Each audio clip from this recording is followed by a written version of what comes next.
what we really want to say to you is, it's easier than you've been making it out to be. But you don't try very hard until you feel desperate. But when you're desperate, then it's a little bit harder, because then you've got all that manifestation that you have to overcome. But it really is an easy thing. These things we know about you.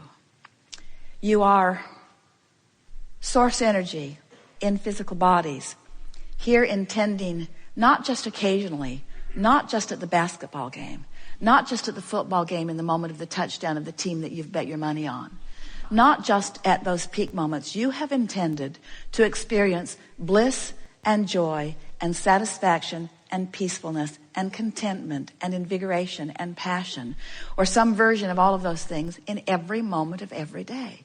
You are powerful, genius, brilliant creators, and the source within you is reveling on that wavelength and having those feelings all day, every day. And when you feel less than that, it's only because you're focused in a lesser vibration than you are worthy of, a lesser vibration than you deserve. Life is supposed to be fun. It's supposed to be fun. When you meet people, you're supposed to like them. When you listen to people, you're supposed to find interesting things. In every moment, there is the potential of a succulent, delicious thing occurring in every moment. And if you're not having lots and lots and lots of those moments, it's because you're vibrationally out of whack, and you can do something about it, you see. It's so worth doing something about it. Don't ask anybody to change. Don't ask anything to be different. Don't ask one thing to be different. Just accept, I have the power to feel good anyway. I have the power to feel good, even though my government has lost its mind. I have the power to feel good, even though the weather is not my favorite. I have the power to feel good, even though I have the power to feel good because I choose to, and because the source within me already is there and is rooting for me, is beaming a signal to me. And anything less than that is only because I'm not making the effort to focus myself into the feeling, which is the easiest thing in the world to do. We have enjoyed this interaction more than words can convey. And in fact, we have conveyed to you vibrationally much more than words will ever convey.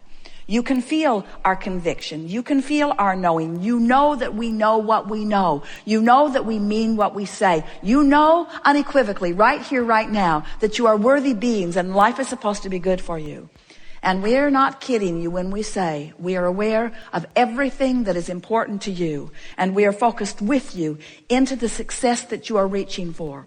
We're just asking you to take the shortcut, the emotional journey. It's the shortcut. Everything is perceptual.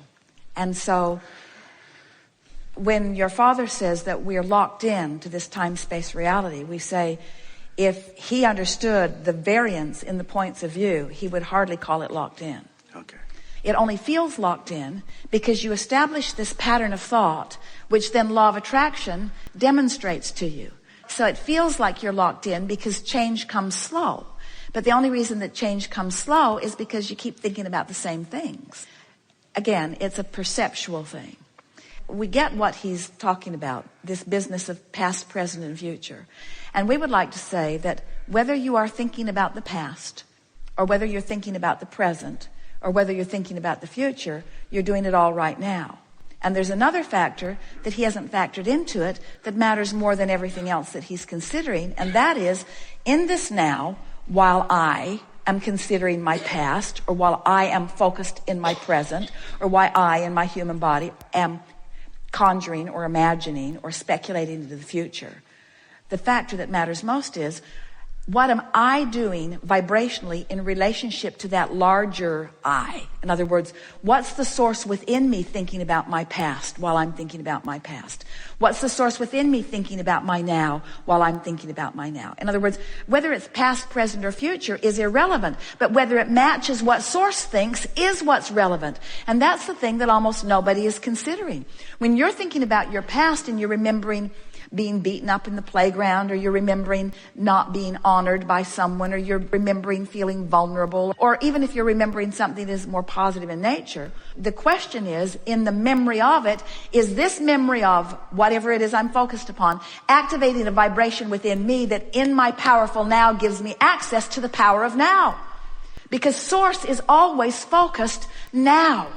That's what we were trying to say to you when we say source is coming forward into your now. You see, here we are, we're broadcasting all around the world, and some people, they're up in the middle of the night watching this broadcast, and it's in the middle of the night some places, and yet it's all right now, isn't it? Yes. And we say, it doesn't matter what time zone you're in, it's all happening now.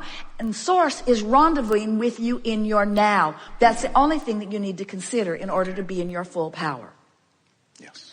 When people talk about time, when they talk about time, space, reality, we love your time, space, reality because it causes you to focus. But it causes you to focus now. It causes you to have an opportunity to have a relationship with source who's focused now. And we promise you, the source within you is not focused in your past. You were source energy before you came into this physical body. A part of your consciousness came forth into this personality that you know as you. As you are exploring the pros and the cons and the pluses and the minuses, and I know what I don't want and I know what I do want, you're launching these preferences, these rockets of desire, and source becomes immediate vibrationally involved in that. The source within you becomes the vibrational equivalent of every request, and that's the now that you are reaching for. Oh, we've not said that before. So let's say it again. It is your vortex now that the source within you is pulsing. And if you are pulsing anywhere short of that, then you're not in alignment with who you are. So, for example, let's say that in your 20s, something happened and you felt true disempowerment. Well, you launched a rocket of desire. You wanted to know your power. You wanted to feel your clarity. You wanted to be the equivalent of everything that you were reaching for. The non-physical part of you became all of that immediately and holds that vibrational standard. And that vibrational standard is available to you now. And when you care about how you feel so that you come into alignment with that happy feeling, now you are in your now, vibrationally being all that you have become. And anything less than that is what negative emotion feels like. So your father is asking a very powerful question here, isn't he? He's wanting to know, how can I be in the past and the present and the future all at once? And we say, you cannot, nor was it ever your quest. In other words, what you wanted to be was fully present in your now. And you can only do what you can do. In other words, if you're not tapped in, tuned in, turned on to the source within you, so what? You are where you are, and where you are is the beginning of the journey. So let's say you're in the middle of contrast. You're in the middle of something really not wanted, and you're launching these rockets. Well, these rockets mean that the source within you has become this weller being, or this more prosperous being, or this more clear-minded being. And if you don't forget, if you always remember that now that non-physical part of you has become it and is expressing it to you here, and in this moment you're doing your best to feel as you can feel right here and now, then isn't all of that going to come full circle into your now? And isn't your empowerment going to return? Or isn't your prosperity going to return? Doesn't it have to be once you get that into proper place? So, start again. Abraham. So there's the past, and there's the present, and there's the future. And we say, really, there's only now. In the now, you can be thinking about the past. You can be thinking about the present. You can be speculating or thinking about the future, but you're doing it all right now. And the big question is, while I'm doing any of those things now, what's my inner being doing about the thing that I'm doing right here and now? So as I'm thinking about my past and remembering getting beat up on the playground and resenting that rotten kid who beat me up that year and the next year and the next year and the next year and the next year, and I've hated him ever since. Ooh, I have so much resentment about all of that. As I'm thinking about that now, the only question worth asking is, what's my inner being thinking about that right now? Because remember, your inner being is focused where you're focused. The question is my inner being in agreement with the way I am focusing? And when I'm full of resentment, what does that tell you? What's the clue? My inner being is not in agreement with my assessment of what happened. Well, is my inner being stupid? I remember it clearly. I was there. Why is my inner being trying to make sunshine out of something that was so rotten? And we say, because your inner being knew that in that contrast you were launching rockets, and your inner being immediately became the vibrational equivalent. Your inner being took the bounce. Your inner being received the gift. Your inner being received the expansion. Your inner being lived what you intended to live through the process, and your inner being remembers it all. All right, so that's what making peace with something is. It's that even though it was something unwanted, there was value that came from it, which I have the ability to focus upon right now. So if I want to be in alignment with the source within me, and I'm going to insist on thinking about the past, then I have to find a way of thinking about the past that matches the way my inner being thinks about the past. And my inner being revels in every piece of life experience that I have lived, because it contributed to this vortex version that my inner being is now living fully. Are you with us so far? So now let's take another run at it. So everything that I lived in my past, or even in my present, is causing an expansion of me for which the source within me is joyful. So if I just keep remembering that when I'm focused upon past, present, or future, that what I'm really wanting to pay attention to is whether I'm in alignment with my source, who is focused upon past, present, and future, but focused upon it in a way that's helpful. If I care about how I feel, then I am able to come into full alignment with who I am. And that is what utilizing the power of now is. In other words, you're not really utilizing the power of now if you've got yourself pinched off from the larger part of you who is utilizing the power of right now. You get what we're talking about? You are source energy who loves. In a moment that you're not loving, whether you're not loving about something that happened in the past, or whether you're not loving about something that happened just now, or whether you're not loving about something that you're worried about, if you're not loving, then you are not allowing yourself to live as you have intended to live. And it's that deprivation that equals negative emotion every single time. So why do we call it the past? Well, because it was before now. And why do we call it the future? Well, because it's after now. But isn't it a continuum? And is there really anything other than now? Do you agree with that? Is there anything other than now? So if there isn't anything other than now, then what could we speculate? In other words, in the same way that a very intelligent person is asking a very important question about past, present, and future, which we've totally disregarded because it's utterly irrelevant. Because we're doing it all now. We're doing it all now. We're doing it all now. We're doing it all now. We're doing it all now. We're doing it all now. So past, present, and future is irrelevant. We're doing it all now. We're doing it all now. We're doing it all now.